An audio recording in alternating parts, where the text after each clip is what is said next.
পোশাক মানে ছেলে যা পরে মেয়েও তাই করছে। যে কাপড়গুলো বাসায় পরে থাকে ছেলেরা, ছেলে মানুষরা যেই কাপড়গুলো বাসায় পরে থাকে সেই কাপড় পরে মেয়েরা বাইরে গিয়ে শপিং করছে। বাইরে গিয়ে বিশ্বাস করছেন না কথা? যে কাপড়গুলো আমরা বাসায় পরি, জিন্স, এই যে ভিতরের স্যান্ডো গেঞ্জি পরি না, যে গেঞ্জিটা আমাদের গায়ের সাথে লেগে থাকে, কি বলেন, স্যান্ডো গেঞ্জি বলেন না? হ্যাঁ, এই টাইপের। আর এই শীতকালে আমরা যে একটা ইনার পরি নিচে, যেটা আমরা অনেক সময় খেলাধুলার ক্ষেত্রে ইউজ করে, ভিতরে পরে একটা ইনার বলে। তো এইগুলো পরে বাইরে মেয়েরা চলছে।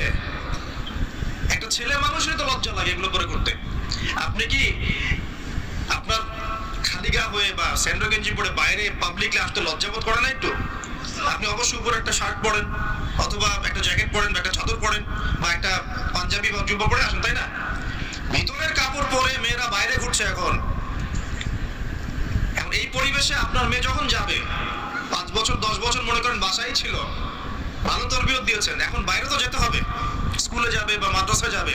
ও যখন এই পরিবেশটা দেখবে, ওর কাছে মনে হবে আমি দুঃস্বপ্ন দেখছি।